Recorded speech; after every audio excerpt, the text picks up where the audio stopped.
Bom dia, boa tarde, boa noite para você que está assistindo. Estamos aqui hoje, eu sou Arthur, estou com meu amigo Theo e Gabriel está ali na edição.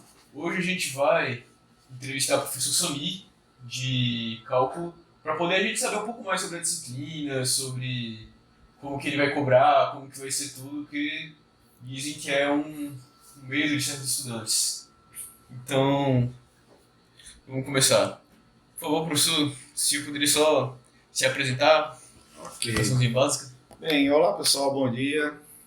Obrigado aí pela oportunidade de falar sobre a disciplina. Eu sou o professor Samir, professor de matemática, da disciplina de matemática do MD, dentre elas a disciplina de cálculo, certo? E deixa eu ver, eu sou professor aqui desde 2013. Embora eu seja professor de matemática, a minha formação não é em matemática, a minha formação é em física, aqui pela Universidade, né, da UFRN. Física, graduação em física, mestrado em física, e doutorado em física, pós-doutorado em física, tudo em física, certo? Mas, embora seja físico, a matemática sempre fez parte, né, do meu cotidiano enquanto aluno e enquanto profissional. A gente na física trabalha a matemática de uma forma muito pesada e talvez tenha sido por isso que eu tenha vindo parar aqui, né? Porque matemática, assim como a física, é uma das minhas paixões também. Sim, sim. Interessante. Só mais uma coisa, eu não sabia que é a disciplina que mete medo ou o professor que mete medo? Acho que é só a disciplina. Disciplina. O senhor parece ser do bem. Acho que existe uma mística assim. Na disciplina, né? Acho que é a disciplina só. Não sei vocês aí. Vocês que sabem. Mas ó, fala um pouco aí sobre cálculo. O que é cálculo? Bem, Que se alimenta? bom, cálculo, né? De uma maneira geral, né? O que é o cálculo? Bem, o desenvolvimento do cálculo, ele marca como eu posso dizer, uma nova fase na história da humanidade, né? Por que isso? Porque com o desenvolvimento do cálculo, né, foi a partir desse ponto em que a ciência, como a gente conhece hoje, começou a ser desenvolvida, certo? Muitos avanços, né, para se calcular coisas foram conseguidos com o desenvolvimento do cálculo, né? E o desenvolvimento do cálculo se deu, né, com Newton e Leibniz, certo? Esses dois grandes matemáticos desenvolveram o cálculo separadamente um do outro, né? Um não conhecia o outro até então. E o que é mais incrível é que eles fizeram isso mais ou menos na mesma época, né? Então, mais ou menos na mesma época, ambos apresentaram seus estudos e o desenvolvimento do cálculo surgiu, né? O que aconteceu assim de muita importância no cálculo foi uma ideia, né? Uma simples ideia que teve um impacto devastador dentro da matemática, que foi a ideia de limite, certo? Até antes de Newton e Leibniz, a ideia de limite não existia, né? O que acontece no limite, né, em que algo está acontecendo, uma função está, como é que ela se comporta no limite, né? Sei lá, de um limite tendendo a zero, um limite tendendo a infinito, ou seja, estudar limites de função. E quando essa ideia de limite foi introduzida, né, houve grandes avanços na matemática, o desenvolvimento, né, junto com o limite, né, a ideia do limite possibilitou o desenvolvimento das derivadas e das integrais.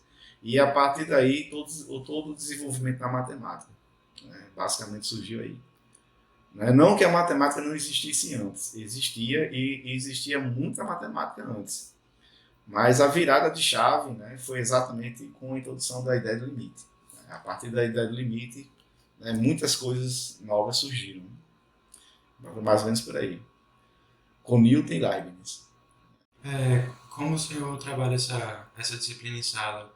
Se baseia muito em exercícios ou mais em aulas teóricas? Bom, vamos lá. A disciplina de cálculo, certo? Era assim, talvez eu vou até adiantar logo uma pergunta que vocês possam vir a fazer, né? Porque com relação à dificuldade, né, que as pessoas têm quando chegam em cálculo. Né?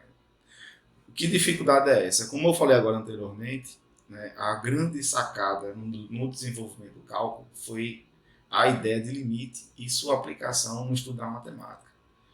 Essa ideia de limite é um conceito extremamente novo, né, quando a pessoa chega em cálculo. Por quê? Porque até chegar até o terceiro ano do segundo grau, vocês trabalham, né, a matemática muito do ponto de vista algébrico. Né? No máximo ali funções, relações de conjuntos, mas muito ligado à álgebra, né? Saber simplificar, dividir, né? Fatorar, essas coisas. Né? O comportamento de um gráfico de uma função no máximo, mas muito por aí. Né? Quando o aluno chega aqui na universidade e vai estudar uma disciplina com cálculo, né, é apresentado logo, né, no início a ideia de limite. Né? A ideia de limite por si só, né, ela não é difícil. Né?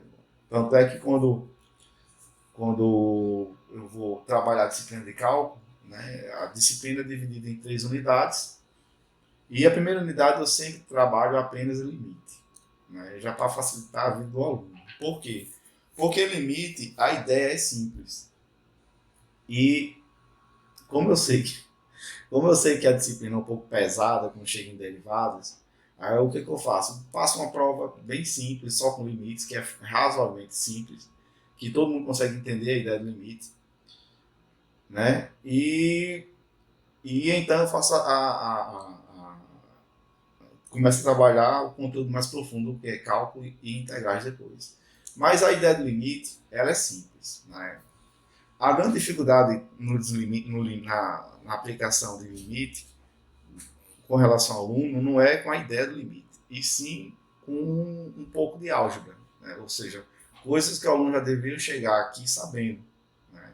Como simplificar uma função, como fatorar, como expandir um fator, isso, aquilo, outro.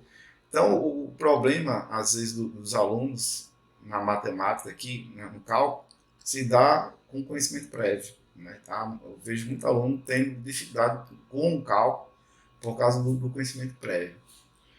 Mas, até me perdi. O que eu estava falando? Sobre as unidades, que são 3 unidades, começa com unidade. Exato. Né? Porque a gente, acho que a pergunta que você me fez foi Como trabalha essa... como eu trabalho, né? E pronto, exatamente. Como eu trabalho o cálculo nas minhas disciplinas, né? Então, a disciplina ela é basicamente dividida em 3 unidades. E essas unidades elas são divididas da seguinte maneira. A primeira unidade é limite, a segunda é derivada e a terceira são integrais. A segunda unidade eu divido em 2 provas, né? Porque é onde está a maior dificuldade, que é com derivada.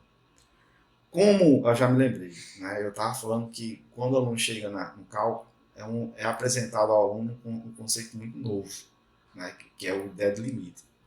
Aí eu estava falando, né, a ideia de limite por si só, ela é simples. Né, eu chego num quadro ali com 10 minutos de explicação, todo mundo, até quem não odeia matemática, é capaz de entender o limite. O problema se dá quando você aplica a ideia do limite, né, na matemática. E a primeira aplicação da ideia de limite, né, na matemática, além do comportamento de funções, se dá em derivadas. Né? Aí onde o negócio começa a desandar. Né? Mas, assim, como eu estava falando, né, a disciplina é dividida em três unidades, e na unidade 2 eu tenho 2 provas. Né?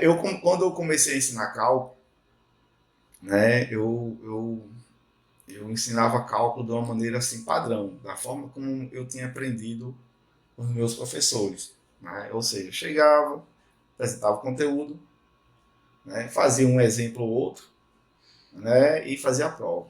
Mas com o passar dos anos, eu fui verificando que só isso não era o suficiente. Né? Havia uma reprovação, não que a reprovação não seja grande, ainda é um pouco grande, eu queria que fosse menor, mas antes era muito maior. Né? Então teve que fazer alguma coisa para ver aonde eu estava errando. Né? E eu tentei fazer da melhor forma possível. E hoje, a disciplina, eu uso a seguinte metodologia.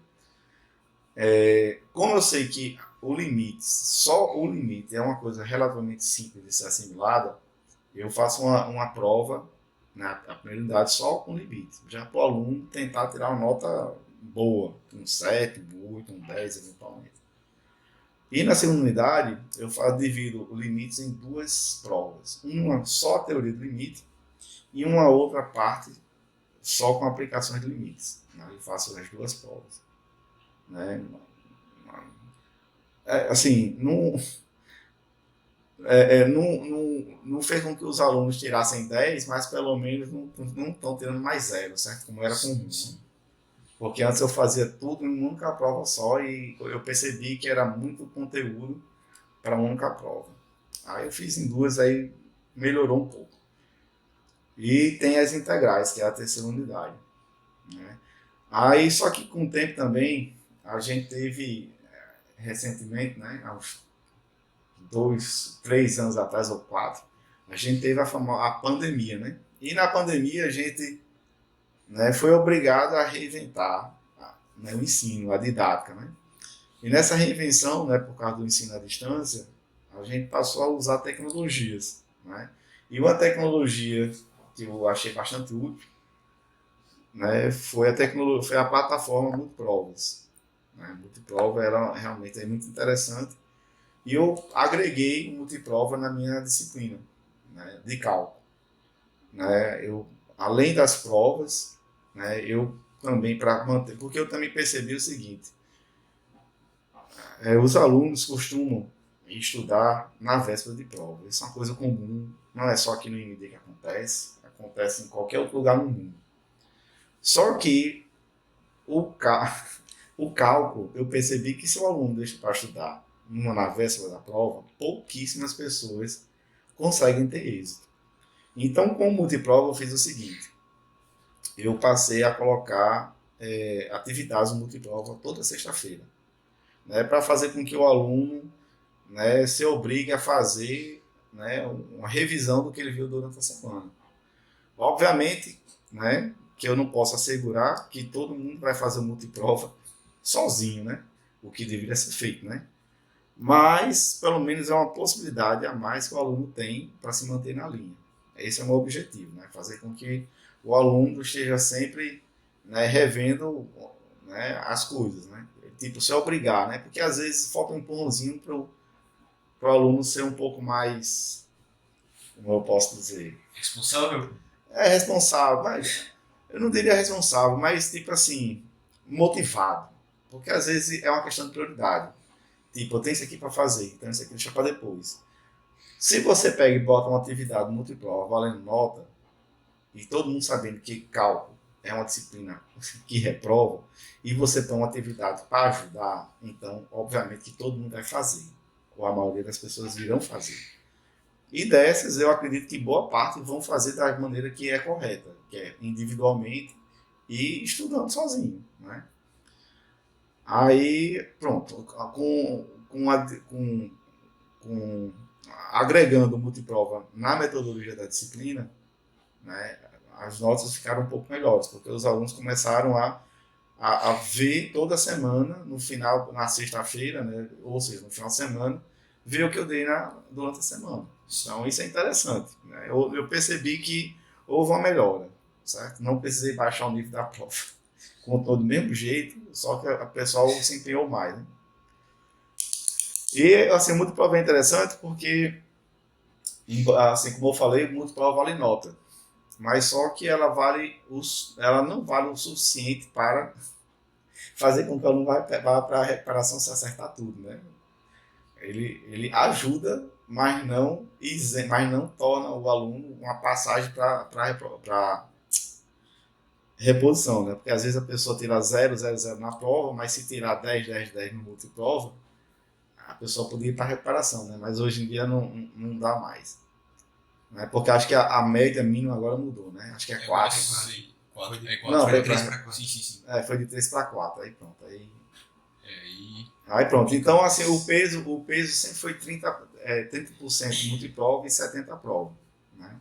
Aí continua sendo assim, a média mudou, então, né? Ou seja, o aluno tem que se esforçar um pouquinho, né? Comigo tem que se esforçar. Eu sempre costumo dizer para meus alunos que tem um mínimo que todo mundo tem que saber, né? Esse mínimo não passa a ser um mínimo, né? Então é basicamente por aí a metodologia da minha disciplina. Então, resumindo, né? A disciplina, né, que tem ainda muito do método tradicional, né? Ou seja, eu vou explico no quadro, mas sempre busco interagir com a turma, fazer com que eles, né, interajam.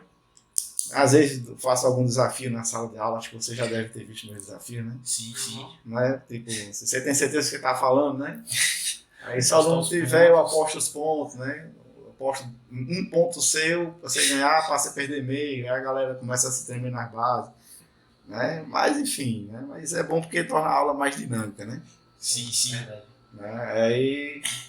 Aí tem isso aí, por exemplo, eu faço muito exercício nas minhas aulas de cálculo, né? Porque eu percebi também que quanto mais exercício você faz, melhor.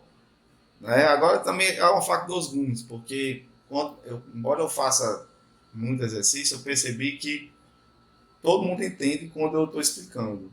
Né? Então, se eu faço muito exercício e o pessoal não faz nada, né? Aquela ideia de que está entendendo o que o professor está falando, a pessoa se sente erroneamente confortável em achar que está entendendo e na hora de ela própria fazer, ela não consegue, né, ter êxito na tarefa, né? Então, assim, eu faço muito também exercício e peço para o pessoal resolver em sala de aula. Então, eu programo a minha disciplina para ter aulas só de exercício. Antigamente, no início, também não tinha. Eu mandava o pessoal fazer, se tivesse dúvida, trazia, né? Basicamente da forma como eu aprendi. Mas eu percebi que as coisas merecem ser reformuladas e melhoradas com o tempo, né? Então eu faço parte de uma nova geração de professores aqui na UFRN que acha que tem que ter aula de exercício em cálculo, por exemplo. Eu acho que é importante. E assim eu faço, né? Tem muita aula de exercício, tem aula de teoria em cálculo. Né? Infelizmente, é muito conteúdo para pouco tempo. Eu gosto muito de ensinar cálculo, as minhas disciplinas de matemática, sempre demonstrando tudo que eu vou usar. Mas em cálculo, infelizmente, isso não é possível, porque é muito conteúdo. Né? Então não dá para ficar abrindo todos os teoremas, demonstrar tudo. Né? Um ou outro eu demonstro, né? Mas infelizmente não é. Sempre costumo dizer para meus alunos que acreditem, né? Alguém já demonstrou isso antes.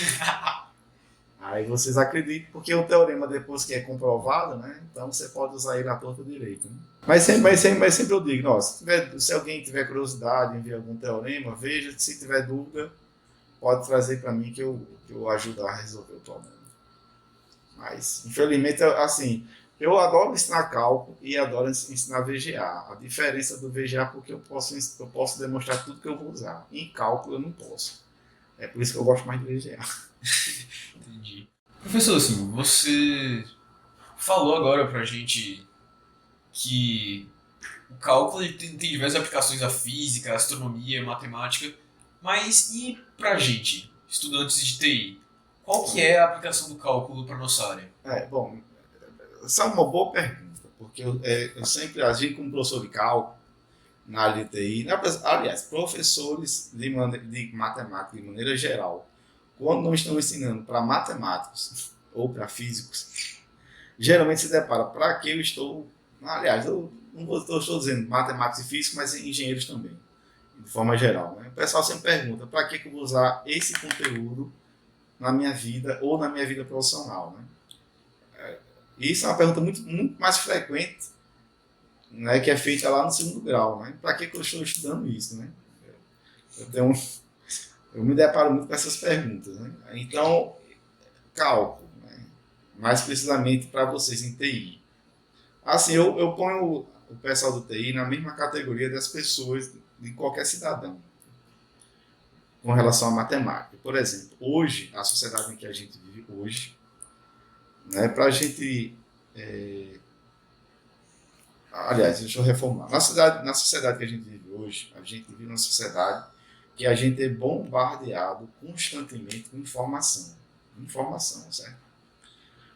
Né? O grande problema é pegar a informação e transformar em conhecimento.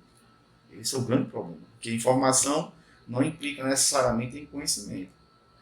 Aí, o que isso tem a ver com matemática? Vamos lá. Na sociedade atual, a gente lida muito com números, volumes, né, cada vez maiores de números, dados numéricos. Esses dados numéricos geralmente são para explicar alguma coisa, vem de alguma coisa, algum fenômeno ou alguma estatística de alguma coisa, sei lá, a quantidade das pessoas no país, né, taxa de crescimento da população, taxa de crescimento de alguma coisa. Sempre tem dados, números, para vocês verem esses números e extrair dali informação que possa vir a transformar em conhecimento. Então, o cálculo para vocês em TI, o que é importante, assim como qualquer cidadão? Ora, como eu acabei de dizer, a gente lida com números, certo? Esses números, se eu pegar todos esses números e colocar numa tabela, esses números não vai pegar uma tabela com 1000 linhas, sei lá, 5.000, 10.000 linhas.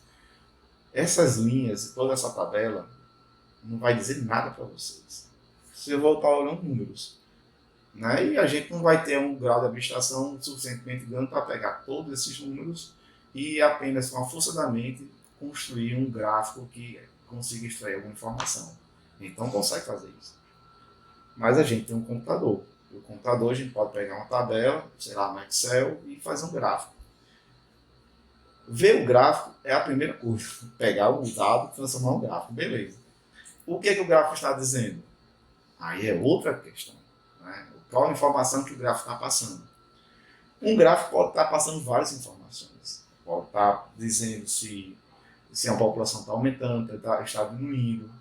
Pode dizer se o lucro da empresa ao longo do ano, dos meses, né, de um ano, está aumentando, está diminuindo. E, de acordo com essa leitura que vocês fazem, a gente vai tentar arrumar uma solução se houver algum problema com os números. Né? Se aqueles números estiverem nos mostrando um problema. Por exemplo,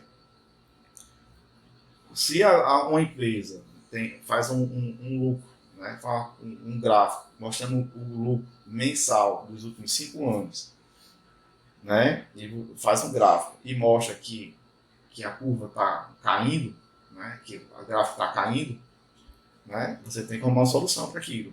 Então você vai ter que tentar entender o porquê, quando foi que começou a cair, o porquê que está caindo, se aquele caimento é cíclico, se não é, e blá blá blá. Então, vejam que a gente tem que aprender a ler gráficos. Ler gráficos. Então, o que é que há de mais importante na minha disciplina para um aluno do IMD? Certo? É justamente a segunda unidade, que é onde eu trato de derivadas. Certo? A derivadas, né, ela é assim, um aluno que consegue entender a unidade 2, certo? Ou seja, derivadas comigo, no final da disciplina ele é capaz de pegar um gráfico e interpretar tudo que está sendo dito ali. Se há um decaimento, por que está caindo, se o decaimento é forte, pegar duas curvas e comparar. Então, o estudo de derivadas, para vocês em TI, é extremamente importante porque se vocês se formarem, forem contratados eventualmente para construir um software, e esse software vocês têm que fazer algum gráfico, e o dono e a pessoa que contratou vocês, olha, eu quero que vocês façam um gráfico desses dados aqui, e sempre que tiver uma taxa de variação negativa, ou seja, indicar um decrescimento ou um aumento, vocês mandem um e-mail, um alarme, pinta o gráfico de alguma cor, para indicar que está acontecendo alguma coisa. Então, vocês só serão capazes de fazer esse tipo de análise no código, né, fazer um software para isso, se vocês entenderem um pouco de derivadas, leitura, construção de gráficos, aquilo outro. Então, para vocês, a pessoa nunca vou usar isso não, Rodrigo. Matemática, eu só vou pegar programas, softwares que para fazer banco de dados de farmácia. Então, é uma opção que você tem. Mas aqui vocês têm que sair, né, com uma formação mais geral possível na área de vocês. Né? Então, a universidade, ou seja, a minha disciplina, está oferecendo um conhecimento que pode ser útil para vocês no futuro. Né? Então é por isso que eu sempre digo para o pessoal, embora vocês não vejam de imediato uma aplicação porque está sendo dado, aprendam, porque pode ser que no futuro, um futuro é incerto, né? Pode acontecer várias coisas. Pode ser que você se depare com algum problema que seja necessário, algum conteúdo que você aprendeu na universidade. Como eu falei para vocês, eu tive um aluno, né? Acho que não foi para vocês que eu falei, não, foi o pessoal que viu antes de vocês, de VGA. Tive um aluno que foi engenheiro de software, né? Eu sempre falo, todos os podcasts que tem VGA eu falo desse problema. Né? Que o menino, o pessoal tirou o VGA, né, como obrigatório, né, por causa de engenharia de software. E viu um menino de engenharia de software e disse, professor, resolvi um problema no meu software só porque eu sabia de VGA. Né? Eu precisava no meu software calcular a distância entre 2 pontos, a direção, alguma coisa nesse sentido, né, no GPS, e ele só conseguiu fazer o problema porque sabia de vetores. Ou seja, a princípio, o pessoal que vai para engenharia de software, segundo os entendidos, acha que não precisa de VGA. Mas o rapaz lá se deparou com uma situação que precisava saber de VGA. Né? Então, o cálculo é a mesma coisa. Por exemplo, cálculo aqui, vocês vão usar o cálculo em probabilidades. Né? Porque vocês vão, mais precisamente, integrais. A princípio, vocês não vão usar derivados em nada. Não, assim, a princípio, eu acho que não. Em alguma disciplina, mas com o que vocês aprenderam sobre derivadas é um conhecimento que vocês podem levar para a vida.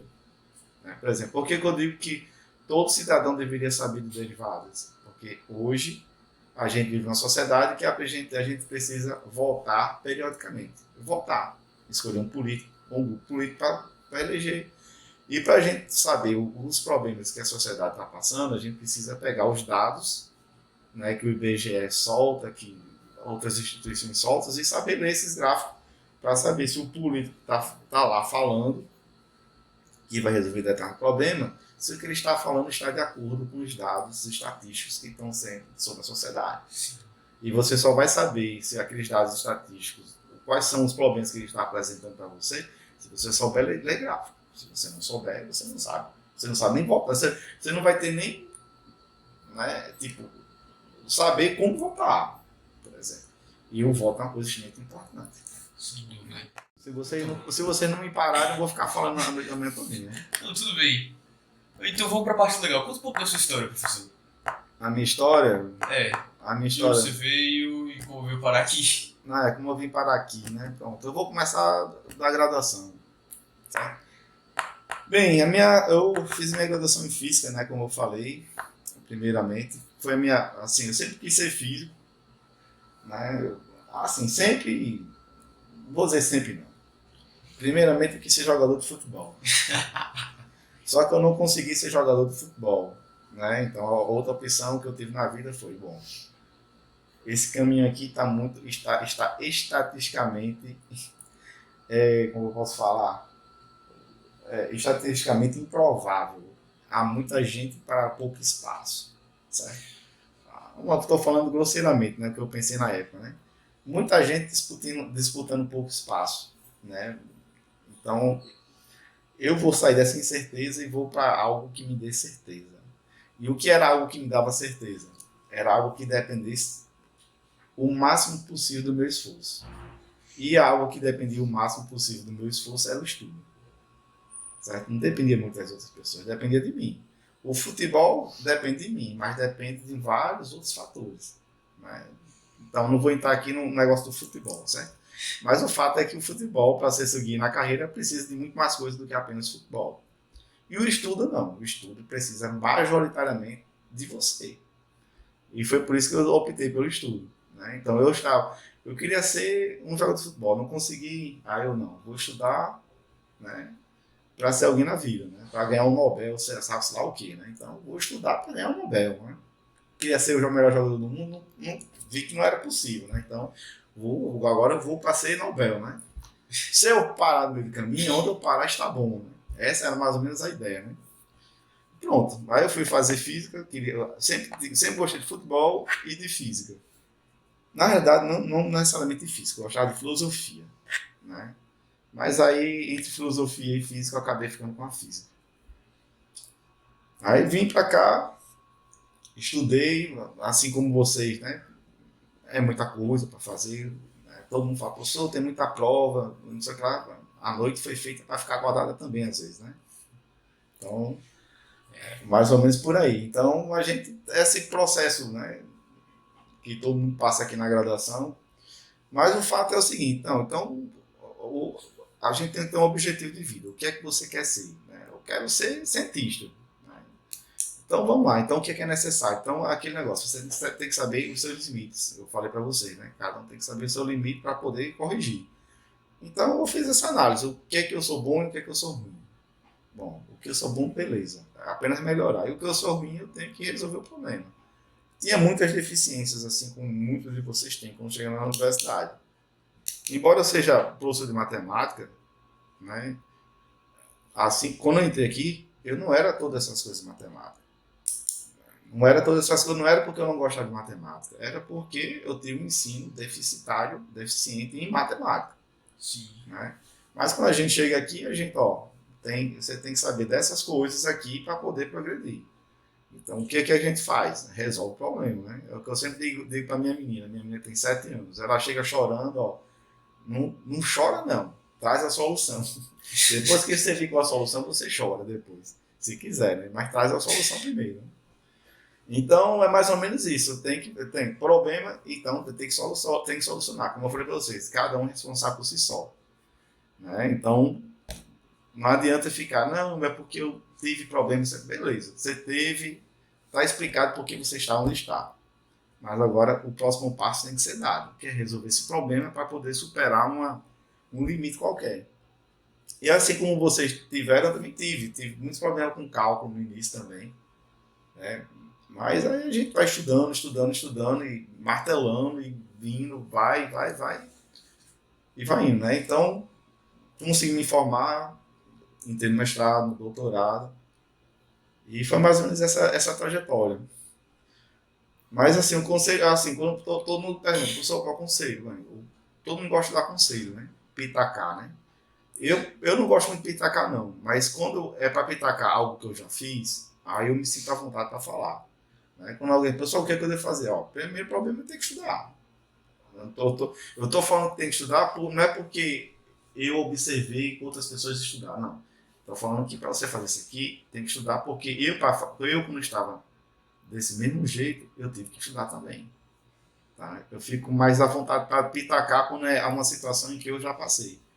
Porque é muito fácil falar do problema dos outros, né? Então, mais ou menos por aí. A gente está se aproximando agora do final, né?